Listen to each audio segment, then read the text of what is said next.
Hello my YouTube family and welcome to the Cocoa and Sustainability Project.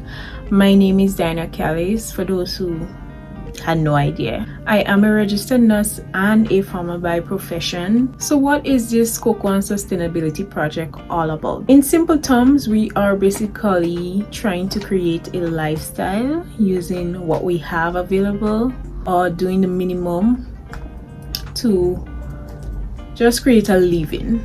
We're going to see if that's possible, and we're going to answer some questions at the end and see how it goes. And the cocoa in front of it is just that I fell in love with the whole process of cocoa turning into chocolate. I've failed numerous times and I'm going to share that failure with you so then you don't make that same mistake.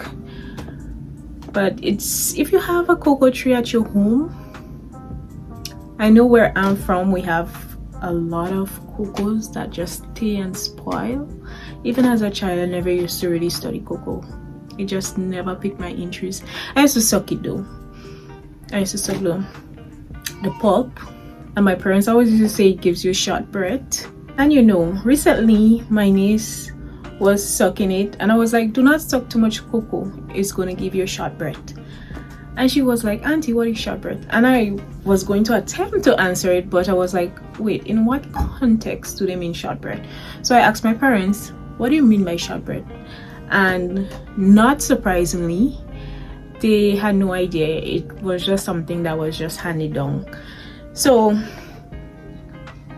it's amazing how we just hold on to things because it was told to us.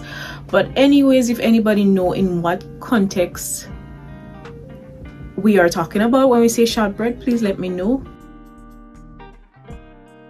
Cocoa versus cacao. Cacao is generally referred to the unprocessed bean, while cocoa is referred to the processed bean. The tree itself is called Theobroma cacao. In Grenada, we often just use the word cocoa, and I would be using the word cocoa mainly. You know exactly what I'm talking about though, so it shouldn't be any confusion there. It is said to have three main types of cacao. We have Criollo, Trinitario, Forastero. Criollo and Trinitario is said to be the fine and flavor cocoa.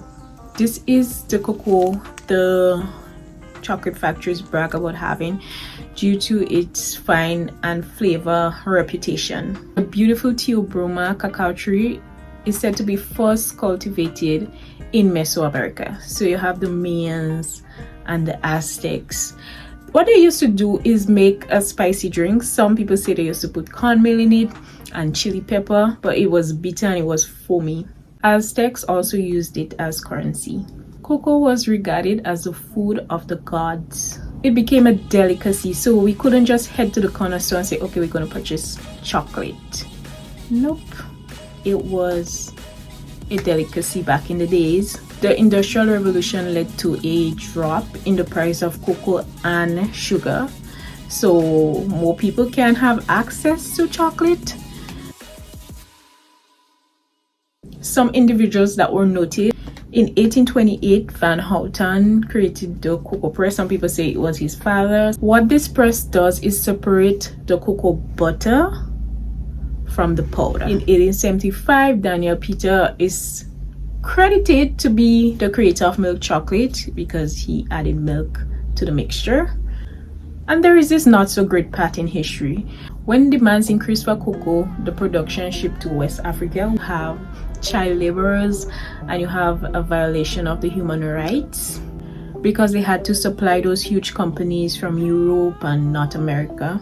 Some of those companies are still well known today. Presently, Ivory Coast or Côte d'Ivoire. I don't think I'm pronouncing it right, so I don't want to ruin the name.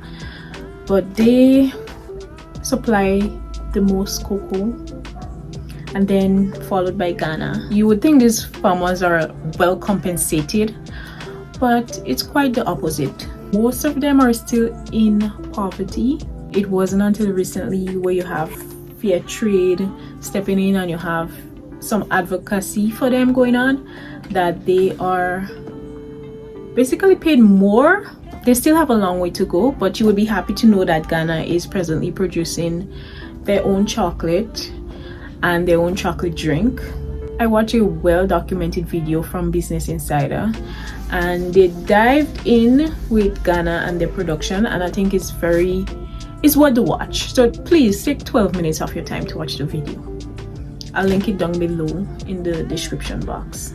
Today we are going to go through like the whole cocoa to chocolate process together. We just talk about it. I've made so much mistakes. It's definitely worth knowing, and I think everybody should know that process. Especially if you're from Grenada, I think you should know the process. Firstly, we have harvesting, which is basically picking the cocoa. I used to just twist the cocoa off the tree. I literally just hold it and twist it. You need to have a sharp object, and you need to cut it from the stem area to avoid damaging the tree. Next up, we have fermentation. As soon as you harvest your cocoa, you need to get it fermented as soon as possible. You need all that juices and all those microorganisms to start to act as quickly as possible. According to the FAO, the process takes 6 to 10 days to be completed. Some persons use the fig leaves, which is a great way to ferment, by the way. You can stack them in boxes. Some people use the layers, because if you have to change the box every 2 days, as recommended again by the FAO, you might as well just stack them in layers with holes in the bottom, by the way. Every company has their own little way of fermenting. You know, those huge companies probably check the temperature or acidity as they go along. What is this fermentation process anyway? So you basically have two phases, which is anaerobic and aerobic. The first phase is anaerobic, where you have the yeast feeding on the pulp, which is a white part, which consists of sugar, and it produces ethanol. Once that phase is finished, the yeast dies. This is said to take 1 to 2 days to complete. Next, you have the aerobic phase, when you have your mixing of the cocoa, where you shuffle it or you shift it from your other box. This is where you have your ethanol converted to acetic acid. Next is the drying. So down here, mainly we sun dry, which is said to be one of the best methods, if it's not the best. Next is the roasting part of the process, and it varies depending on the type of beans. By the way, the less processed the bean is said to be the healthier. Next up, we have winnowing, which is basically removing the husk from the bean. My mom told me that people pound the roasted bean and just heave up the tray in the air, so the wind basically blows away the husk because it's lighter. Makes complete sense to me. Then we have the grinding or pounding. So now you would be adding in all your flavors. Next is conching or refining. When you're making the famous Grenada chocolatey or cocoa balls, you technically stop at that point and you roll out your ball after you add your seasoning. But let's move on to another process for the chocolate part of it, which is tempering. This is more of a technical part. It can make or break your chocolate. If it is done right, the chocolate gets that shiny appearance and you hear a snap when you break it.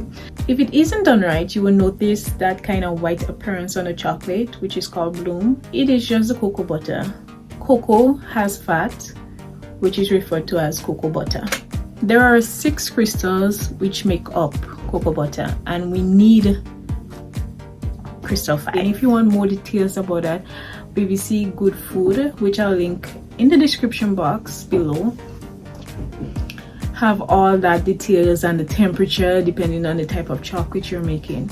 I am not going to spend much time on tempering because I don't think it's necessary. Lastly, we have molding, which is shaping your chocolate.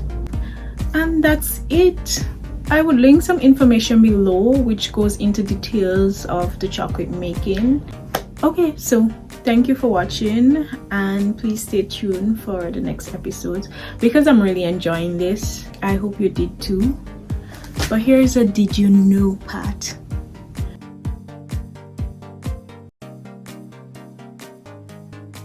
in your fermentation process, just ensure all areas are clean and dry. When you're drying it, if you're using the sun, you have to monitor it like a hawk because you cannot allow it to get wet. Oh, and also be careful on what you're putting the cocoa to dry on, because I placed mine on some kind of plastic. I don't even know exactly what it is, and it caused it to get moldy. So once you follow your steps, the basic steps, you're good to go.